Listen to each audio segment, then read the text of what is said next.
Hi! Hello అండి. Welcome back to yummy recipes. ఈ వీడియోలో కేవలం 5 నిమిషాల్లో ఉంటే 5 నిమిషాల్లో ఈ బ్రేక్‌ఫాస్ట్ తయారు చేసుకోవచ్చండి. అది కాకుండా కేవలం ఒక్క ఐటెమ్స్‌తోనే చాలా ఈజీగా తయారు చేసుకోవచ్చు. పిల్లలైతే ఎక్కువగా పిజ్జాస్ అలాంటివి అడుగుతూ ఉంటారు. మనం హెల్తీగా ఈ విధంగా చేసి పెట్టేయొచ్చండి. చాలా చాలా టేస్టీ 5 నిమిషాల్లో చేసుకోగలిగే ఒక రెసిపీ అన్నమాట. బ్రేక్‌ఫాస్ట్ అండ్ లంచ్ మరియు డిన్నర్ అంతే కాకుండా స్నాక్‌గా కూడా ప్రిపేర్ చేసుకోవచ్చండి. చాలామంది ఎక్కువగా డైట్ చేసే వాళ్ళకు బెస్ట్ రెసిపీ అన్నమాట. తప్పకుండా ట్రై చేసి ఎలా ఉందో ప్లీజ్ కామెంట్ చేసేయండి. ఇప్పుడైతే ఈ రెసిపీ ఎలా చేసుకోవాలో చూసేద్దాం. 4 ఎగ్స్ అయితే యాడ్ చేస్తున్నాను. మన క్వాంటిటీ బట్టండి. మనం ఎంతమంది బ్రేక్‌ఫాస్ట్ కానీ, లంచ్ గాని, స్నాక్ గాని తింటామో అంతమందికి ఈ విధంగా ఎగ్స్ అయితే క్వాంటిటీ అయితే ఎక్కువగా తీసుకోవాలండి. జస్ట్ ఇలా నేను 4 ఎగ్స్ అయితే యాడ్ చేసి ఈ విధంగా అంతా రిమూవ్ చేసుకుంటున్నాను. ఇప్పుడు ఒక బీటర్ తీసుకొని 2 మినిట్స్ వరకు బీట్ చేసుకోవాలండి. దీని ప్లేస్‌లో మీరు మిక్సీ కూడా యూజ్ చేసుకోవచ్చు.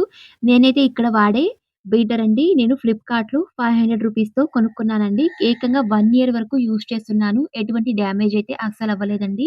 చాలా చాలా బావుంది. మన ఇంటికి కిచెన్‌కైతే చాలా యూజ్ అవుతుందండి. ఎక్కువగా కేక్స్ చేసేటప్పుడు ఇలాంటి స్నాక్స్, ఎగ్ బీట్ చేసేయడానికి చాలా చాలా బావుంటుందండి. ఇలాంటి బీటర్ అనేది తప్పకుండా ట్రై చేయండి. ఈ లింక్ కావాలంటే కామెంట్ చేయండి. తప్పకుండా షేర్ చేస్తాను. 2 మినిట్స్ వరకు చాలా చక్కగా ఈ విధంగా బీట్ చేసుకున్న తర్వాత ఇప్పుడైతే ఆఫ్ చేసుకుంటున్నానండి. ఎగ్స్ అనేవి చాలా సేపు బీట్ చేసినట్లయితే చాలా ఫ్లఫీగా వస్తుందండి. అండ్ క్వాంటిటీ కూడా ఎక్కువగా వస్తుందన్నమాట. ఈ విధంగా చూడండి క్రీమీ టెక్స్చర్‌లోకొచ్చిందన్నమాట ఎగ్స్ అనేవి. ఇలా మనం తయారు చేసుకున్న తర్వాత ఇక్కడ నేను స్టవ్ మీద ఒక పెనం పెట్టుకున్నానండి.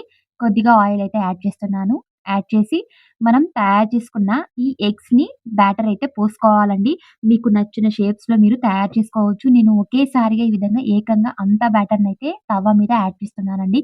చాలా చక్కగా వస్తుందనమాట. మనం కట్ చేసేటప్పుడు పీసెస్‌గా. పిజ్జా టైప్‌లో కావాలంటే ఖచ్చితంగా ఇలాగే మనం మొత్తం పోసుకోవాలండి. అది మీరు కాకుంటే చిన్న చిన్న దోసలుగా పోసుకోవచ్చండి. చాలా బావుంటుంది. అవి కూడా మొత్తం ఈ విధంగా బ్యాటర్‌నయితే పోసుకొని జస్ట్ ఇలా స్పాచులాతో స్ప్రెడ్ చేస్తున్నాను. ఎక్కువగా స్ప్రెడ్ అయితే చేయట్లేదండి. ఇప్పుడు దీని మీద కొద్దిగా కారం అయితే చల్లుకుంటున్నాను. పిల్లలైతే కారం తినరు కాబట్టి చాలా తక్కువగా యాడ్ చేసుకోండి. పెద్దవాళ్ళకైతే ఈ విధంగా ఎక్కువగానే యాడ్ చేసుకోండి. ఇంకా మీరు కావాలంటే చ చిల్లీ కూడా చాలా సన్నగా కట్ చేసుకొని వేసుకోవచ్చండి. ఆనియన్స్ కూడా. నేనిక్కడ కేవలం ప్లెయిన్‌గా ఎటువంటి ఐటెమ్స్ లేకుండా చేస్తున్నాను. జస్ట్ ఇలా కారం అయితే యాడ్ చేసి, కొద్దిగా సాల్ట్ అయితే యాడ్ చేసుకోవాలండి. ఆయిల్ అయితే యాడ్ చేసుకొని, 2 వైపులా కాల్చుకోవాలి. అంతే అండి. చాలా సింపుల్‌గా తయారు చేసుకోవచ్చు. మనమైతే దీన్ని ఎక్కువగా పైనైతే ప్రెస్ చేయకుండా జస్ట్ ఇలా నేను తిప్పుకుంటున్నానండి. అంతే అండి. చాలా సింపుల్‌గా మనం ఈ బ్రేక్‌ఫాస్ట్ స్నాక్‌గా కూడా ప్రిపేర్ చేసుకోవచ్చు. చాలా సింపుల్ అంటే సింపుల్ అండి. జస్ట్ 2 మినిట్స్‌లో మనకు ఇదైతే రెడీ అయిపోతుందండి. అంతే అండి. ఒక ప్లేట్‌లో ట్రాన్స్‌ఫర్ చేసి పైనైతే ఈ విధంగా కెచప్ అయితే యాడ్ చేసుకుంటున్నాను. ఈ విధంగా పిజ్జా కటర్ తీసుకొని కట్ చేసుకుంటున్నానండి. మీరు కావాలంటే కత్తితో కూడా కట్ చేసుకోవచ్చు. కట్ చేసి మిడిల్‌లో అయితే ఈ విధంగా కొద్దిగా కెచప్ అయితే యాడ్ చేస్తున్నాను. చాలా సింపుల్‌గా తయారు చేసుకున్నామండి. చాలా చాలా ఈజీ. మన ఇంట్లో కూరగాయలు లేనప్పుడు చాలా సింపుల్‌గా తయారు చేసుకోవచ్చు. అంతే కాకుండా వెయిట్ లాస్ చేసే వాళ్ళకు ఎక్కువగా ఆమ్లెట్స్ అలా తింటూ ఉంటారు. ఈ విధంగా చేస్తేనండి చాలా చాలా టేస్టీగా ఉంటుంది. అండ్ పిల్లలకి కూడా హెల్తీగా ఈ విధంగా పిజ్జా అని చెప్పి కూడా మనం ఇవ్వచ్చనమాట. చాలా ఇష్టంగా తింటారండి. తప్పకుండా ట్రై చేయండి. ఎప్పుడు రొటీన్‌గా ఆమ్లెటే కాకుండా ఎగ్స్‌తో ఈ విధంగా మనం బీట్ చేసుకొని లేదా మిక్సీలో వేసుకొని ఈ రెసిపీ తయారు చేసుకోవచ్చండి. చాలా చాలా ఫ్లఫీగా అండ్ టేస్ట్ ఉంటుంది. తప్పకుండా ట్రై చేసి ఎలా ఉందో ప్లీజ్ కామెంట్ చేయండి. మరిన్ని ఇలాంటి వీడియోస్ కోసం ప్లీజ్ ఛానెల్‌ని like and subscribe and share